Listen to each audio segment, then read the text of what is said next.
सिखा दी, ला इलाहा इल्लल्लाह मोहम्मदुर रसूलुल्लाह, इसे सलाम सिखा दी, इसे कुरान सिखा दी, इसे दीन सिखा दी, इसे नाते रसूल सिखा दी, मुस्तफा का प्यार सिखा दी। और ये जब मुकम्मल दीनदार हो जाता, इसे नमाज याद हो जाती और ये ज्यादा टाइम नहीं लगता, साल 2 साल में काम हो जाता, कुरान भी पढ़ लेता, नमाज भी पढ़ लेता, दीनदार भी हो जाता। तो फिर इसे बॉल सिखा या एप्पल सिखा या वाटर सिखा, कुछ भी सिखा, उसके बाद में ये अंग्रेजी बोलेगा, बाद में दीनदार बनेगा पहले।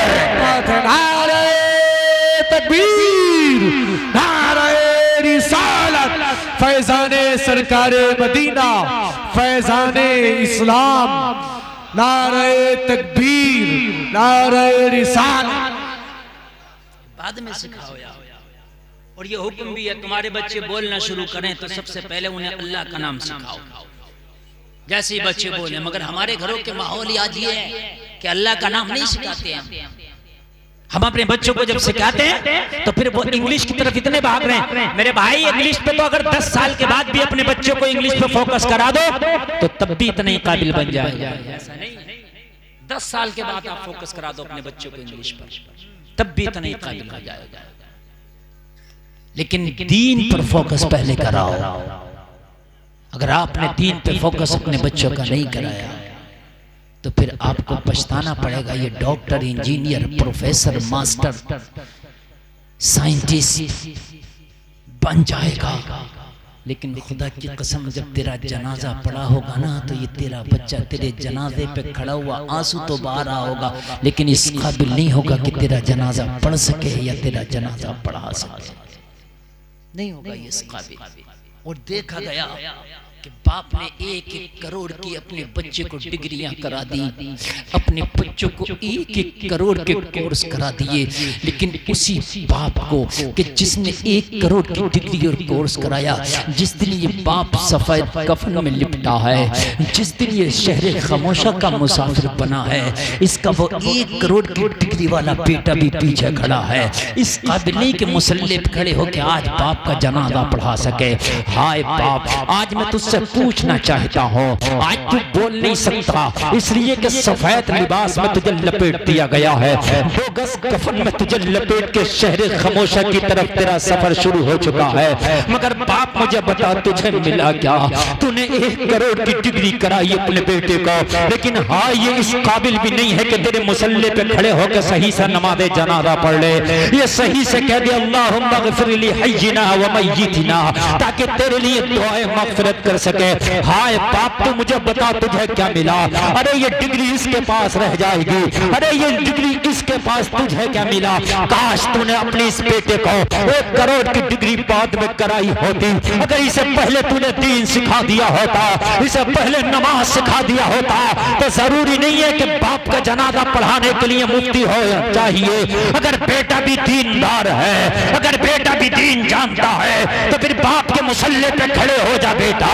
और वक्त का डॉक्टर है, वक्त का इंजीनियर है, मगर बेहतरीन दीनदार है, बाप का जनाजा पढ़ाए, पूरी दुनिया कहेगी मरने वाला बाप भी लाजवाब है, नमाज पढ़ाने वाला बेटा भी लाजवाब है। जिंदाबाद जिंदाबाद, पूरी दुनिया कहेगी।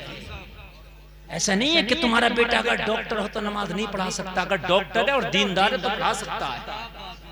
और कितना अच्छा होगा कि तुम्हारा बेटा नमाज पढ़ा रहा हो तुम्हारे जनाजे, लेकिन इस काबिल हो तब ना।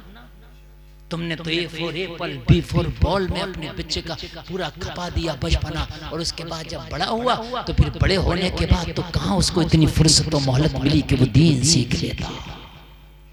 अब मिसाल के तौर पे ये बच्चा हाफिज बना, अभी इसकी उम्र होगी 16, 17, 18 साल, पर मुश्किल से 18 से ऊपर नहीं होगी, 15 और 18 के बीच में ही होगी। ये बेहतरीन हाफिज बन गया। आप इस बच्चे को इंग्लिश मीडियम में डाल दीजिए आप, और आप इसको पढ़ाइए, आप इसको जो चाहें आप इस बना सकते हैं, IAS बनाए, IPS बनाए। हाँ, ऐसा नहीं है। और थोड़ा सा सहारा, जैसे आप ये माइंड बना के चलें, थोड़ा थोड़ा सा इसको पढ़ाते रहें। मान लो 8वीं क्लास, इसको 9th में आप कहीं भी दाखिला दिला दीजिए, बेसिक पढ़ाते रहें। इस तरह के मदरसे भी बनाइए।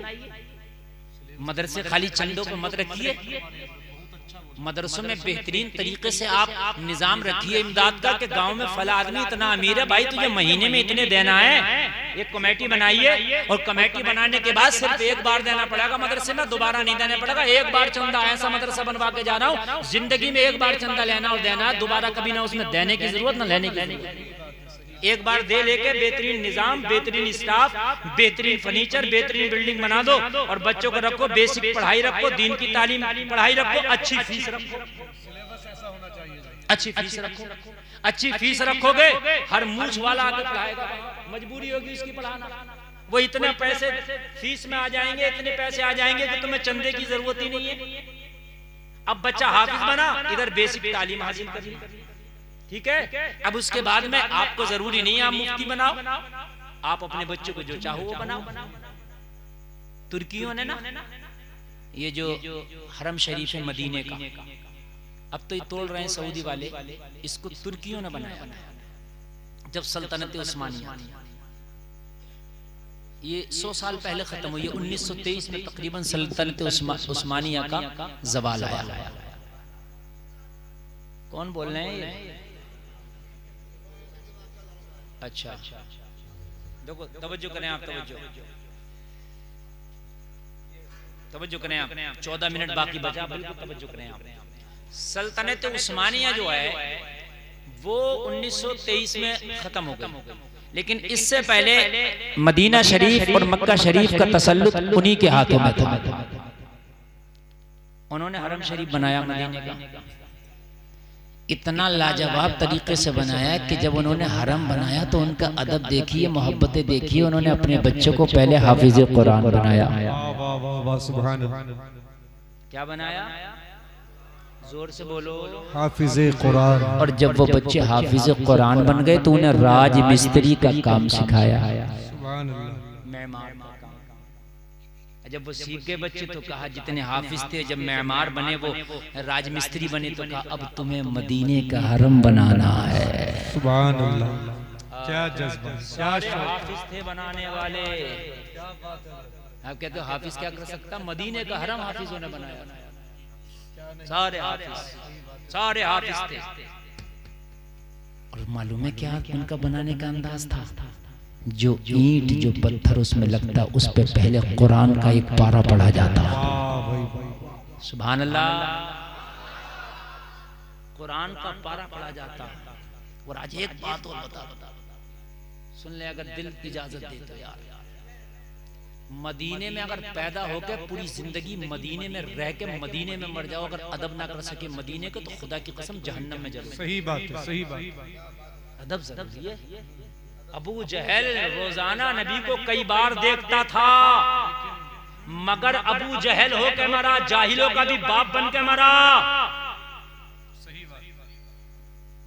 यमन का एक दीवाना कभी नबी को देख ही ना सका, मगर खुदा की कसम वैसे करनी आशिकों का इमाम बन के मारा। सुभान अल्लाह, आशिकों का इमाम बन के गया। इधर अदब नहीं था, इधर अदब था। इन उस्मानियों ने 650 बरस ऐसी थोड़ी ना हुकूमत चलाई थी। इनसे पूछा कि तेरी हुकूमत का राज क्या? 650 बरस तो कहा खुदा की कसम हमारी हुकूमत की सिर्फ पावर इश्क़ मुस्तफ़ा है। बस इश्क़ मुस्तफ़ा हमारी हुकूमत की पावर है। जिस दिन ये दीन सीनों से निकल जाएगा उस दिन ये तख्त हमारे नीचे से निकल जाएगा। इश्क़ मुस्तफ़ा। तो आपने भी मकान बनवाए होंगे, सब बने हुए हैं, बगैर बने थोड़ी ना बन गई है। तो आपने देखा होगा जब मेमार बनाता है, राजमिस्त्री बनाता है, तो एक वसूली होती है उसके पास। क्या करने की होती है वो बताइए? ईंट तोड़ने। तोड़ता है, ईंट तोड़ता आवाज आती है कि नहीं आती है? होती है। लेकिन खुदा की कसम जब तुर्कियों ने हरम शरीफ बनाया तो इनका निजाम क्या था? ईंट अगर कोई पत्थर बड़ा होता उसे तोड़ना होता तो वो कई किलोमीटर दूर जाके कारखाना बनाया था तोड़ने का, वहां लेके जाते, तोड़ते, फिर लाके लगाते, इसलिए कि ये नबी का पाक हरम है, यहाँ आवाज नहीं होना चाहिए। सुभान अल्लाह, सुभान अल्लाह। हरम है, यहाँ आवाज तहकीकी जुमला है, आवाज नहीं होना चाहिए। यार इनका ये अदब था। मगर अदब इल्म से आया, इल्म से। कई किलोमीटर दूर वो निजाम बनाया था, कौन सा? ईंट तोड़ने का। इसीलिए अब धीरे धीरे सऊदी ने वो तुर्कियों का हरम तोड़ा। लेकिन एक चीज आज और बताऊं, वो तोड़ता है लेकिन जितना तोड़ता पहले तुर्की से इजाजत लेता। आज भी कि मैं इतना हरम तोड़ के तोसी करना चाहता हूँ, बढ़ाना चाहता हूँ, वो इजाजत देता। लेकिन एक बात बता दूं आपको लेटेस्ट, अगर आप पैर से ये जलसा रसूल है, अदब से दर्द और अल्लाह इनके दर्द को शिफा फरमा दे। आमीन। हो सकता है कि अल्लाह कबूल फरमा ले। बताऊं आपको, तुर्की इजाजत देता है कि ठीक है तोड़ दो, लेकिन कहता है वो जो मलबा है ना वो आप फेंकना नहीं, वो मलबा हमें देना। सऊदी से तुर्की वो मलबा ले जाने में कितना किराया लगता होगा जरा बताइए मुझे। लेकिन उसका एक एक गिनती और एक एक ईंटा भी तुर्की नहीं छोड़ता। वो हरम शरीफ जब तोड़ा जाता है तो उसके मलबे को उठाता है, चाहे जहाजों के जरिए लेके जाए, चाहे जमीनी जरिए लेके जाए, सारा का सारा मलबा तुर्की में चला जाता है और उसको महफूज किया जाता है और बतौर तबर्रुक उसे रखा जाता। क्यों? उन्हें पता है कि सऊदी जाहिलों को, सऊदी जालिमों को, इनको पता नहीं अदब क्या होता है। उन्हें पता है हमारे पुरखों ने जब बनाया है तो ये वो मलबा है जिसको कुरान पढ़ पढ़ के बनाया है।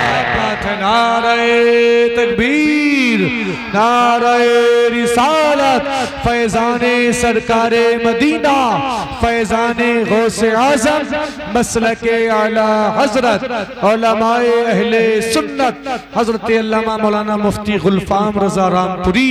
नारे तकबीर, नारे रिसालत। उनको पता है हमारे पुरखों ने जब बनाया है तो हर हर पत्थर पे कुरान पढ़ा है, हर हर पत्थर पे दुरूद रसूल पढ़ा गया है। ये पत्थर भी मुबारक है, ये पत्थर भी बरकत वाला है। एक तो बरकत वाला इसलिए ये नबी के हरम का पत्थर है और दूसरा इसलिए कि इस पे कुरान पढ़ा गया है। ये जालिम कहते हैं सऊदी तो गुंडे हैं।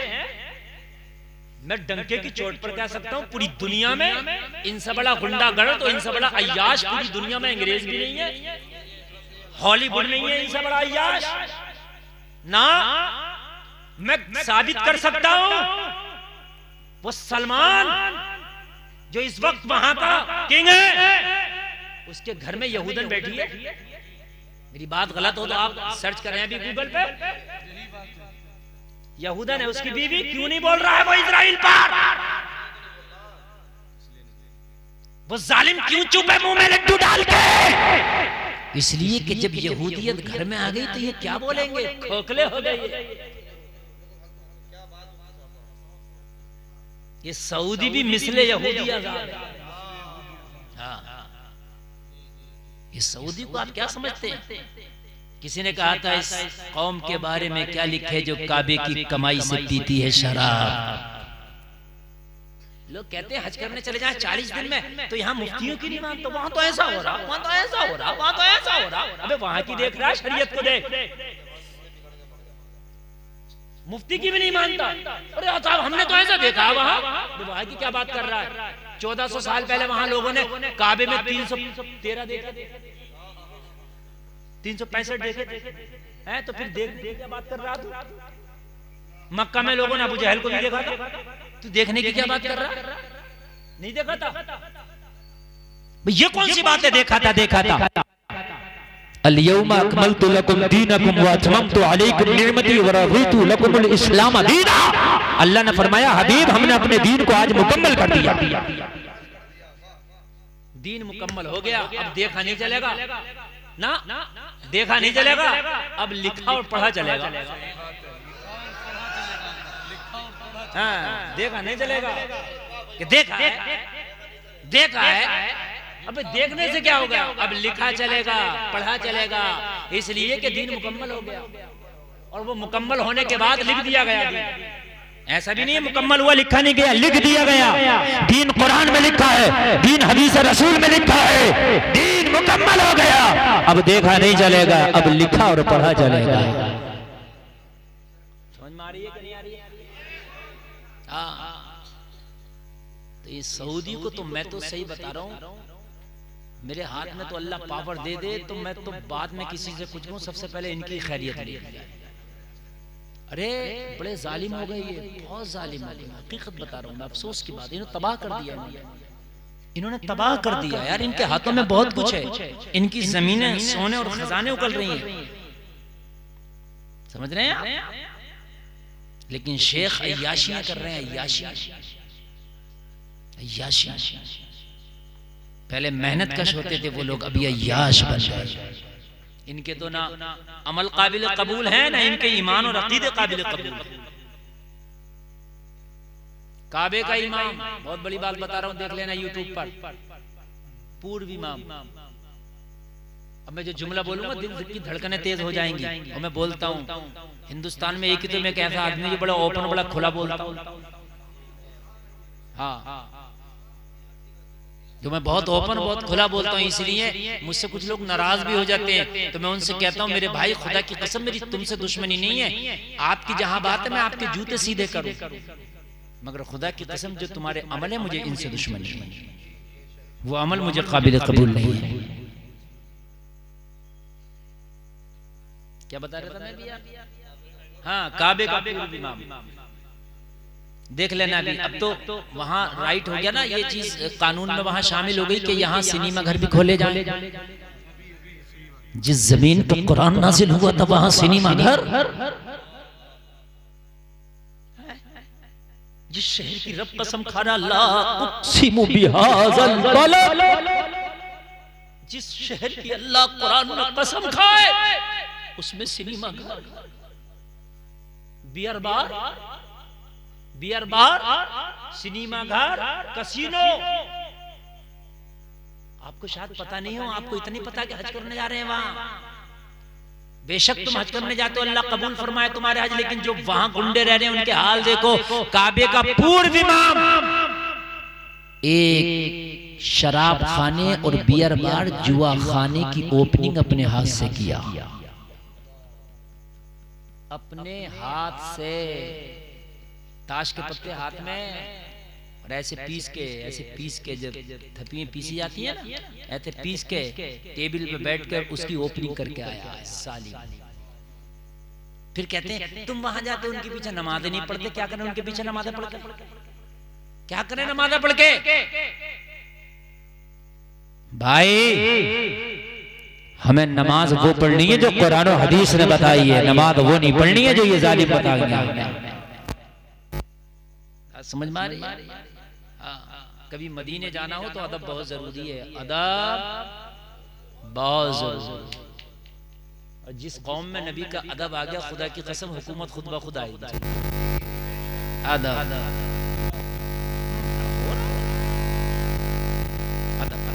सहाबा में जब अदब आया, कहां अल्लाह ने उन्हें ना पहुंचाया, बताया।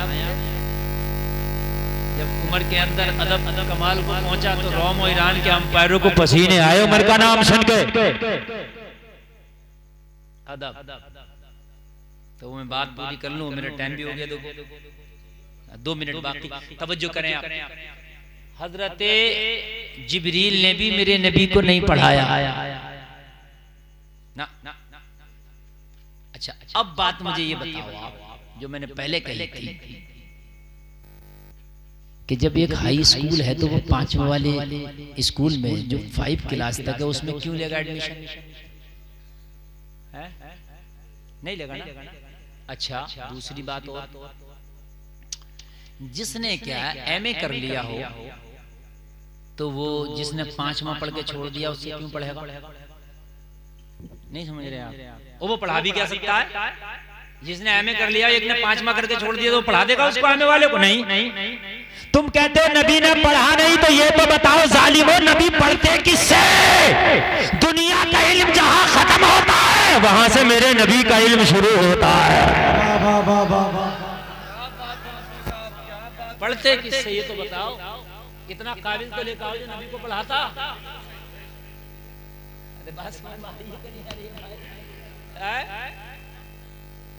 तो तुम कहोगे नबी कितने काबिल, तो कोई ये भी पूछ सकता है, तो ये तो बताओ नबी थे कितने काबिल। तभी तो लाएंगे उनके मुकाबले में। तो हम कहेंगे पढ़ो कुरान। कुरान कह रहा वअल्लमका मा लम तकुन तालम, ए नबी जो तुम्हें नहीं आता था हमने वो भी सिखा दिया। जो नहीं आता था वो भी अल्लाह ने, जब जो नहीं आता था वो भी सिखा दिया तो अब रह क्या? सब आ गया।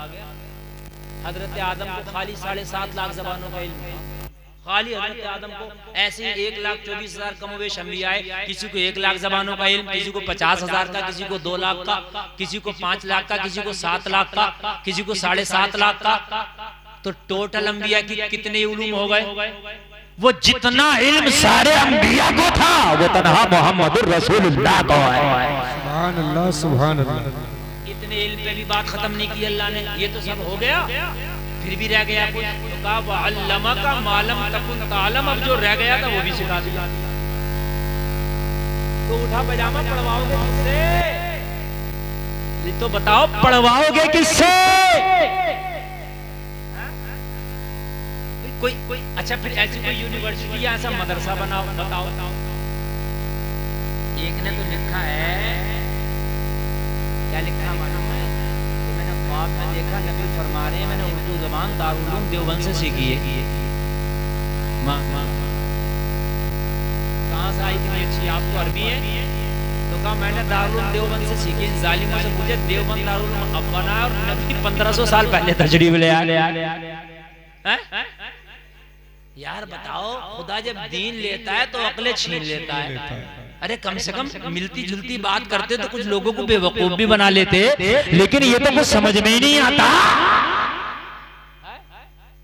बताओ मेरे भाइयों, कौन पढ़ाएगा मेरे नबी को? किसके अंदर इतना इल्म है? और कौन सा मदरसा है, कौन सी यूनिवर्सिटी है जहां मेरे नबी पढ़ेंगे? अल्लाह ने फरमाया अर्रहमानु अल्लमल कुरान, रहमान ने अपने हबीब को कुरान सिखा दिया। क्या कर दिया? कुरान। जोर से बोलो यार, किसने सिखा दिया? सिखाने वाला कौन? सीखने वाले कौन? नबी। पढ़ाने वाला कौन? अल्लाह। पढ़ने वाले कौन? नबी। अच्छा एक बात बताओ, पढ़ाने वाला जितना काबिल हो, शागिर्द उतना नहीं काबिल होता है? नहीं समझ में आई बात? पढ़ाने वाला जितना काबिल, शागिर्द उतना ही काबिल। तो सबसे बड़ा अगर कोई आलिम है तो वो अल्लाह है। तो नबी को अल्लाह ने पढ़ाया तो नबी से ज्यादा पढ़ा हुआ कोई हो ही नहीं सकता। नारे तकबीर, नारे रिसालत, फैजाने सरकारे मदीना, फैजाने गौसे आजम, नारे तकबीर, नारे रिसालत। बहुत अच्छा। 3 साल हो गए, सुना आज तक मेरी ज़बान से ये तकरीर तुमने कभी सुने? मैं जो कहता हूँ बड़े वसूख और उसके साथ 3 साल हो गए मेरे साथ रहते हुए, अगर आपने सुना हो तो सुने। ये नबी के इल्म की बात करते हैं, मेरे नबी के इल्म की बात करते हैं। पढ़ाने वाला जितना काबिल, शागिर्द उतना ही। अरे बात है कि नहीं है? आप किसी से कहो जिसने 5वां पढ़ लिया हो, आप इससे कोई IPS वाले IAS वाले को पढ़ाओ, कहां से पढ़ाएगा? एक चीज, पढ़ने वाला शागिर्द जितना ज़हीन, उतने ही उसकी काबिलियत में 4 चांद लगेंगे। अगर ज़हीन नहीं होगा तो पढ़ाने वाला पढ़ा देगा तो ये कुछ पढ़ लेगा, कुछ ले पाएगा, कुछ रह जाएगा। ज़हीन नहीं है। अरे भाई उस्ताद ने 100 बातें बताई तो 90 रह गई, 10 ही ले पाए। ज़हीन नहीं है तो पूरी कायनात में मुस्तफा से ज्यादा कोई ज़हीन नहीं। जितना अल्लाह ने पढ़ाया ये इतने ज़हीन है, 100% मुकम्मल याद भी कर लिया। तो फिर नबी से ज्यादा इल्म किसको हो सकता है? वाह वाह वाह। पढ़ाने वाला काबिल हो और पढ़ने वाला ज़हीन हो तो अल्लाह से ज्यादा कोई काबिल नहीं, उससे बड़ा कोई आलिम नहीं, मुस्तफा से ज्यादा कोई ज़हीन नहीं। कब बोलेंगे इधर वाले, कब बोलेंगे? मुस्तफा से ज्यादा कोई। अगर नबी सोए तो उसका दिल जागता रहता है। दो बातें और तीसरी और बतला दूं, जिस किताब को पढ़ाया जाए वो किताब भी इल्म वाली है, वरना कायदा बगदादी पढ़ा के कोई मुफ्ती पढ़ के मुफ्ती नहीं हो सकता है? अरे भाई मुफ्ती पढ़ा रहा मगर पढ़ा कायदे बगदादी रहा है तो मुफ्ती थोड़ी बनेगा। आपको मैंने मुफ्ती नहीं, किताब भी इल्म वाली हो, किताब भी, जोर से बोलो। अल्लाह फरमाता है वला रत्बि वला याबिसिन इल्ला फी किताबिन मुबीन। अल्लाह फरमाता है हमने खुश्की और तरी की कोई ऐसी चीज छोड़ी नहीं जो कुरान में बयान करना दी हो। तो सबसे ज्यादा इल्म वाली किताब कुरान, और कुरान को पढ़ाया खुदा ने, पढ़ा मुस्तफा ने, जिस किताब को पढ़ाया गया वो किताब है कुरान। तो नबी से ज्यादा इल्म किसे हो सकता है? क्या बात है, क्या बात है। पढ़ाने वाला अर्रहमानु अल्लमल कुरान, रब ने, रहमान ने अपने हबीब को कुरान सिखा दिया। सिखाने वाला खुदा, सीखने वाले मुस्तफा। और जिस किताब को सिखाया गया वो क्या है? करीम। तो ना कुरान जैसी इल्म वाली कोई किताब और न कोई अल्लाह जैसा आलिम है।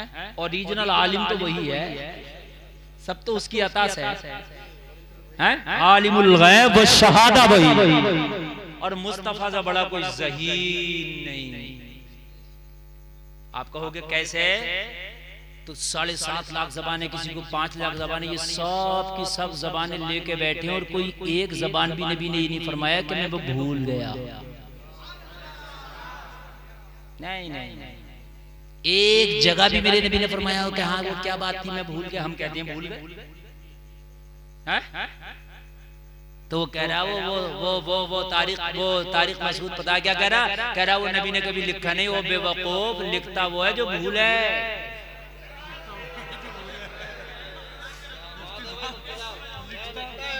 मेरी डायरी है, मेरी डायरी में लिखा है कि 19 तारीख को मैं यहाँ बोलूंगा ढकिया डिलाड़ी, 20 तारीख को हरिद्वार में है ना, और 21 तारीख को सैफनी रामपुर, 22 तारीख को मध्य प्रदेश, 23 तारीख को एटा, 24 तारीख को मुजफ्फरपुर बिहार, 25 तारीख को लखीमपुर। मेरी लिखा तो भाई लिखता वो है जो भूले, मैं ना लिखूंगा भूल जाऊंगा।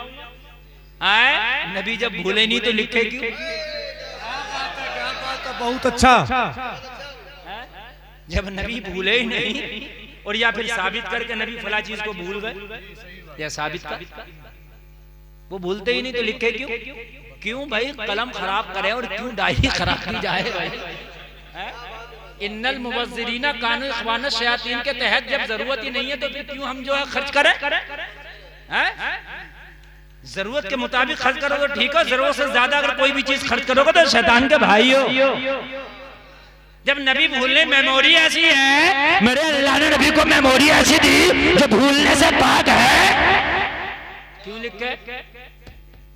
कहा कुरान सहाबा ने लिखा तो ठीक है, उन्हें जरूरत थी उन्होंने लिखा। मेरे नबी ने कहा लिखो लिखो भाई, जरूरत है तुम्हें, लिखा।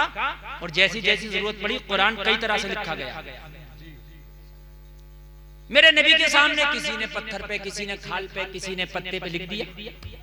फिर जरूरत पड़ी एक जगह करो तो एक जगह हजरत उस्मान गनी के जमाने में जैसी जरूरत पड़ी। नबी के जमाने में इकट्ठा नहीं था, हजरत उस्मान गनी के जमाने में इकट्ठा हुआ।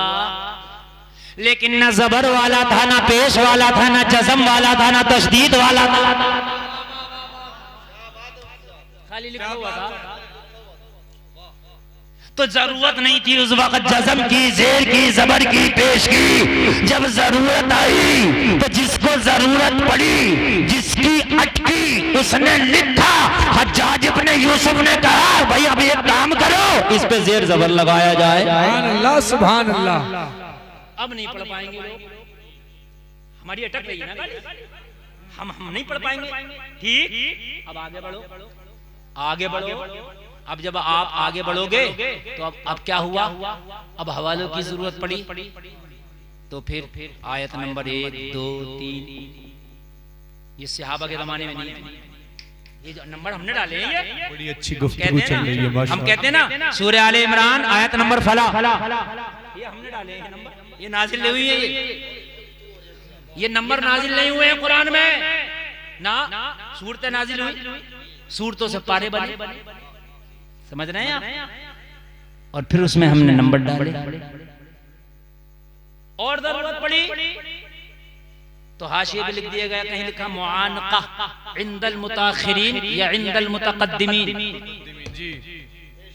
लिखा है, मतलब ये 3-3 नुक्ते होते हैं लगे हुए, जैसे कहाँ है ज़ालिकल किताबु ला रैब फी, ला रईब पे भी 3 नुक्ते लगे हुए हैं, आयत टैब और फी पे भी 3 नुक्ते देख लेना, इसको बोलते हैं मुआनका।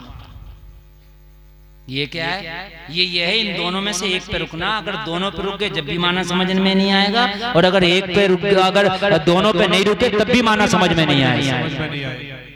दोनों में से एक पे रुकना, तो उसमें लिखा है इंदल मुतकद्दिमीन, यानी पहले पे रुकना तो मुतकद्दिमीन, और अगर बाद वाले पे रुकना तो मुताखिरीन। इतनी बात समझ में आ रही है कि नहीं आ रही है? आ रही है तो अच्छी बात है। जैसे मैं ये कहूं उठो मत बैठो, क्या मतलब समझ में आया बताओ? नहीं सब उठो मत बैठो, आप करें बैठे रहो, उठो मत बैठो, मैं कह रहा हूं उठो मत बैठो, मेरा मतलब तो ये था भाई, दोनों मतलब लिए जा सकते हैं ना इससे। मैंने कहा उठो मत बैठो, बगैर सांस तोड़े कह दिया मैंने उठो मत बैठो, तो दोनों है। अरे दोनों है कि नहीं है? उठो मत बैठो, कोई भी एक तर्जुमा नहीं निकाल सकता इसका, दोनों है। तुम कहोगे बैठे रहो तो मैं कहूंगा ना मैं तो ये कह रहा हूं उठो मत बैठो। तुम कहोगे हजरत खड़े होने कह रहा हूं तो मैं कहूंगा ना, मैं कह रहा हूं उठो मत बैठो।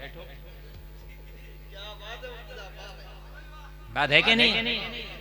तो इसलिए कुरान को समझ के पढ़ो, ऐसे नहीं होता कि हमने तीजे में 5 कुरान पढ़ दिए, पढ़ा एक भी नहीं। कुरान भी ऐसा पढ़ा जा रहा है, ऐसा पढ़ा जा रहा है जैसे क्रेटा में 6 गेर आ रहे हैं ना।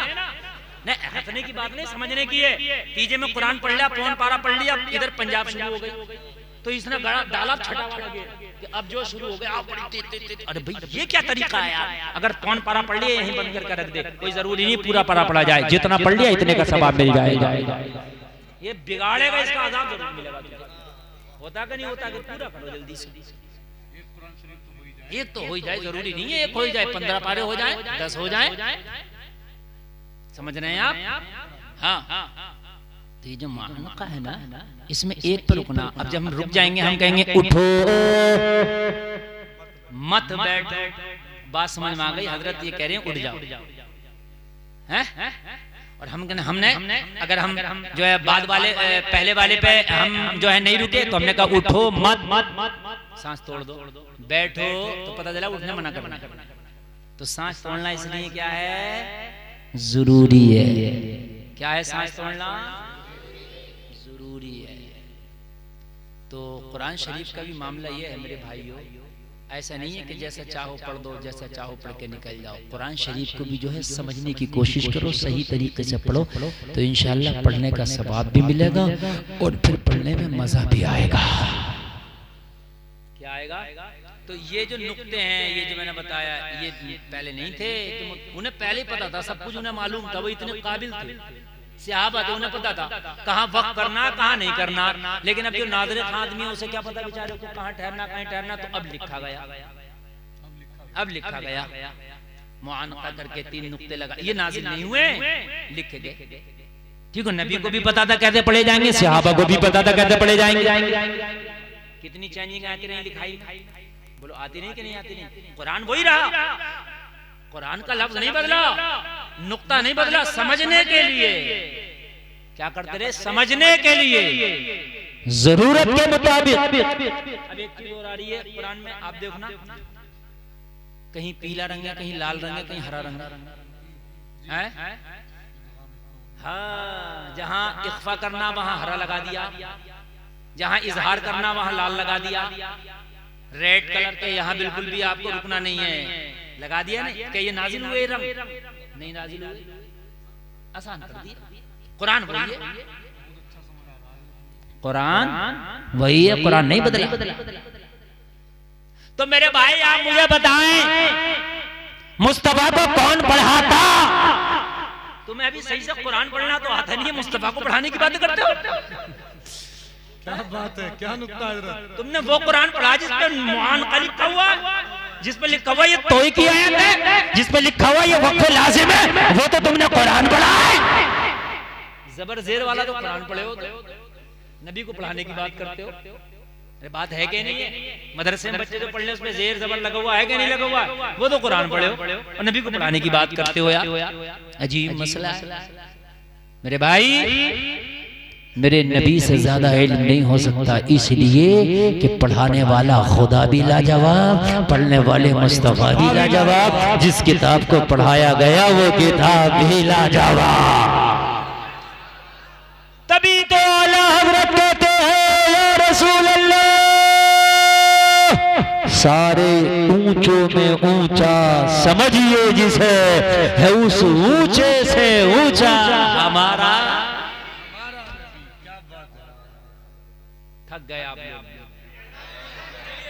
अच्छा ये बताओ, वो इनाम में देने वाली पार्टी कहाँ गई? गायब है, दिखी नहीं यार।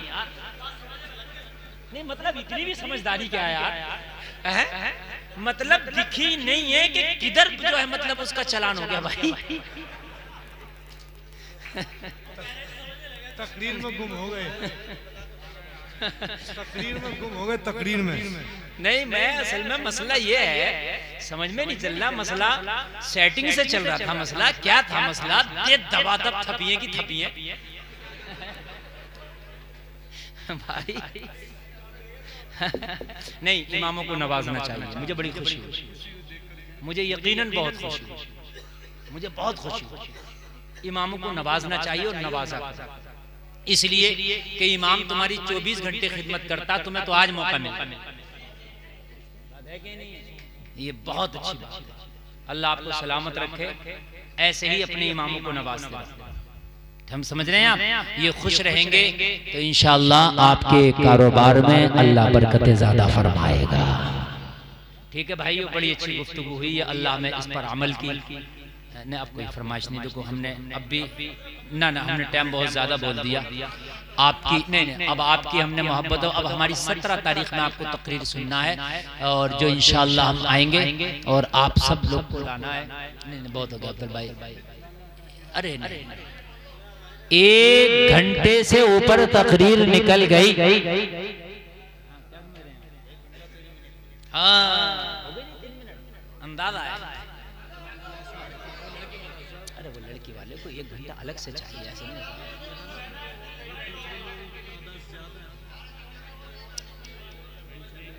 भाइयों देखो, तकरीर अल्हम्दुलिल्लाह ऐसी होती है, हम 2 घंटे बोलते, 2 घंटे तो हमें अभी स्टेज पे हो ही गए। 1 घंटा तकरीर से पहले, 1 घंटा तकरीर में, 2 तारीखें हो गई यार, और क्या लोगे, मेरी जान लोगे। 2 तारीखें हो गई, 2 घंटे हो गए। माशाअल्लाह इतना अच्छा खिताब हो गया और इतनी ज़हनी तकरीर हो गई। यकीन मानना मैंने बहुत ज़हनी तकरीर की है, बहुत ज़हन से तकरीर मैंने की है, बहुत ज़हनी तकरीर की है। समझ रहे हैं? मैंने जितना भी मैं बोला, अरे काश इतना आप पहले बोलते कि हजरत बोल जाइए, सब बाद में कराओ काम, पहले हजरत को बुलवाओ। उस वक्त सब कोई नहीं बोल रहे थे, सब खामोश थे।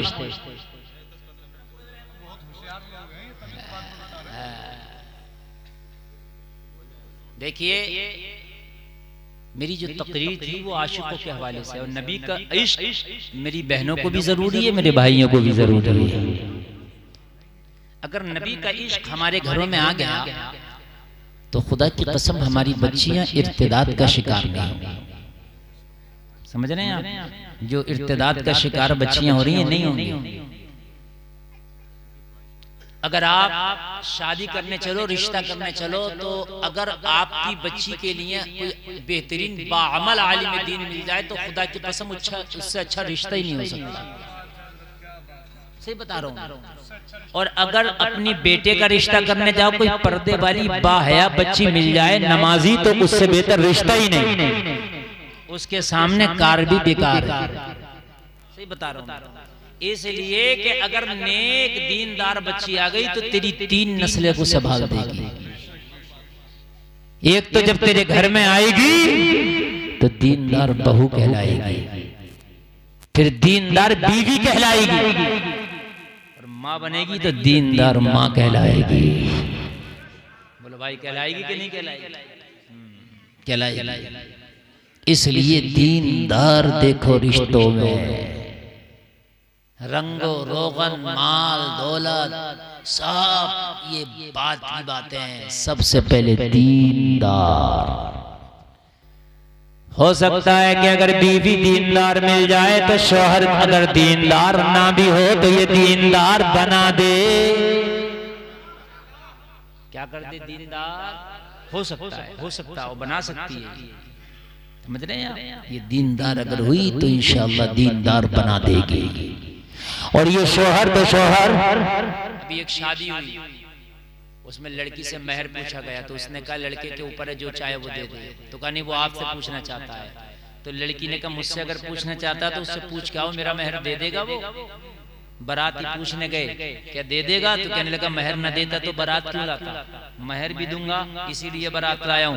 लड़की के पास आए गवाह, काजी आया, कहने लगा हाँ वो तेरा मेहर देने तैयार है। तो लड़की ने कहा लड़के से कह दो फिर खड़े होकर सारे बारातियों में वादा कर ले कि आज के बाद नमाज नहीं छोड़ेगा। बाबा नारे तकबीर, नारे रिसालत, फैजाने सरकारे मदीना, फैजाने गौसे आजम, मसलके आला हजरत हजरत अल्लामा मौलाना मुफ्ती गुलफाम साहिब किबला, नारे तकबीर, नारे रिसालत। मुझे 5 टाइम का नमाजी शौहर चाहिए। मुझे 5 टाइम का नमाजी शौहर चाहिए। नहीं नहीं, आज तो करिए दाढ़ी वाला नहीं चलेगा, टोपी वाला नहीं चलेगा, जुब्बे वाला नहीं चलेगा, कुब्बे वाले नहीं चलेगा। कौन सा चलेगा? जो ठेलों पे पत्ते जाके चटवाए वो चलेगा। जो नुमाइश में घुमाए, मेलों में घुमाए, ठेलों में घुमाए, बाजारों में घुमाए, नैनीताल की पहाड़ियों पे घुमाए, ऊटी में घुमाए, शिमला में घुमाए, वहां चलेगा। और जब घुमा घुमू के थक गए तो अब दोनों के दोनों कोर्ट के चक्कर लगा रहे हैं। जाहिर सी बात है, तरीके मुस्तफा को छोड़ना है वजह बर्बादी। इसी से कौम हुई दुनिया में बेइक़्तिदार अपनी। अगर आज भी हो इब्राहिम सही मां पैदा तो आप कर सकती है अंदाजे गुलिस्तां पैदा। खुदी को कर बड़न इतना गैर तकदीर से पहले खुदा बंदे से खुद पूछे बता तेरी रजा क्या है। घूम ले घूम, मगर घूमेगा जिंदगी भर, ये मैं तुझे बता रहा हूँ। नैनीताल घूमेगा, जब वहां से दिल बढ़ जाएगा तो कोर्ट कचहरी में घूमेगा। घूमा अब हमसे क्या कह रहा है? अब मौलवी साहब से दुआ करा रहा है, दुआ कर दो, घर बड़ा बिगड़ गया। अब मौलाना की दुआ काम नहीं कर रही मेरे भाई, इसलिए काम नहीं कर रही, इसलिए काम नहीं कर रही कि जब तूने निकाह किया था तो तब तूने शरीयत रसूल को देखा होता कि मेरे मुस्तफा की शरीयत क्या है, मेरे नबी की शरीयत क्या है। तब किसी आलिम दीन का दामन पकड़ा होता और पकड़ के कहा होता हजरत मुझे सुन्नत तरीका निकाह का बता दो। जमाना जो भी कहे, दोस्त नाराज हो या रिश्तेदार, मगर निकाह होगा तो सुन्नत रसूल के मुताबिक होगा। सुन्नत रसूल के मुताबिक होगा। लेकिन निजाम इतना बिगाड़ लिया हमने मेरे भाइयों, इतना बिगाड़ लिया, खुदा की कसम निजाम हमारा बहुत बिगड़ गया, बहुत साफ। एक बात बताऊं मैं आपको, एक हराम काम ऐसा हो रहा है निकाह में, इतना हराम काम हो रहा है कि वो बहुत बड़ा हराम काम है। अब सुनो क्या हो रहा है। जब बारात आती है तो दूल्हा का इस्तकबाल करने के लिए लड़कियां जाती हैं। हराम है, हराम है ये, इसलिए कि इनको हुक्म कुरान ने दिया था सूरह निसा पढ़ो, उसके अंदर अल्लाह ने हुक्म दिया है कि ये पर्दे में रहें, ये चादर लपेट के रहें, चादर को झुका के रखें और ये बाल खोल के जूड़ा बांध के और और मेकअप करके हाथों में फूलों की प्लेट लेके दूल्हा और उसके जो गुंडे बदमाश साथी होते हैं उनके ऊपर फूल फेंक फेंक के इस्तकबाल करती है। क्या गैरत मर गई? क्या तुम्हारी गैरतों के जनाजे निकल गए? हाय जवान भाई, क्या तू मर गया? ए बाप बगैरत, क्या तू मर गया? जब तेरी बेटी, ए भाई, जब तेरी बहन जा रही है गैरों का इस्तकबाल करने, अरे ये तो ईसाइयों के तरीके थे, ये मोहम्मद वालों के तरीके नहीं थे, ये कुरान पढ़ने वालों के तरीके नहीं थे। अगर तुझे बारात से इतनी मोहब्बत थी तो अपनी बहन से कहता, ओ मेरी बहन, ये फूलों की प्लेट मेरे हाथ में दे, और तू घर में बैठ जा, दूल्हा का इस्तकबाल तेरा भाई करेगा।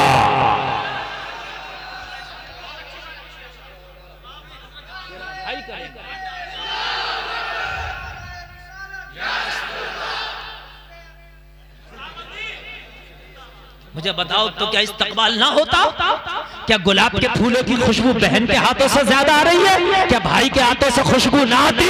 और ये जालिम दूल्हा भी खड़ा हो जाता है, अंदर एंट्री नहीं मारता, इसलिए कि जब तक के वो आएंगी नहीं लफंगी, जब तक वो आएंगी नहीं परकटी, जब तक वो अंदर नहीं जाएगा। इसलिए कम ये भी नहीं है, दोनों तरफ से बराबर की गुंडागर्दियां चल रही है। फिर कहते हो हजरत शादी सक्सेस नहीं हुई, फिर कहते हैं हजरत शादी सक्सेस नहीं हुई, शादी कामयाब नहीं हुई। मैंने कहा तूने कामयाब तरीके से की थी, तूने सही तरीके से की थी, जिस तरीके से की थी वैसी हो गई, जैसे की थी वैसी हो गई। रोट और नोट की शादी है आजकल, रोट और नोट। ऊपर चढ़ जा दूल्हा का भैया, निकाह के बाद जब दुल्हन को विदा हो ऊपर से फेंकता है। ये बदमाशी है कि नहीं? कोई बूढ़ा पिच गया बेचारा, कोई बच्चा पिच गया, मैंने देखा नालों में गिर गए बच्चे हैं। अच्छा नोट गिर रहे हैं तो बुरा किसी को नहीं लगता है, औरतें भी सोचती हैं दो चार हम भी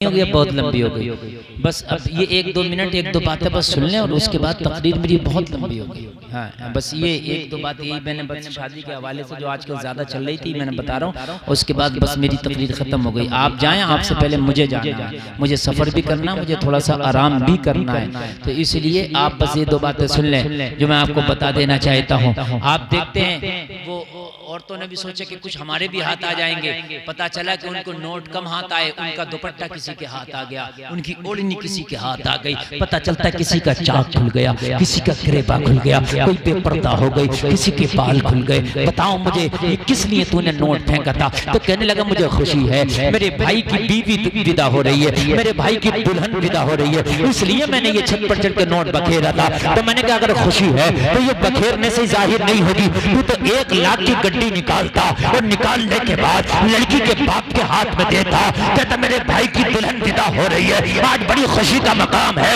लो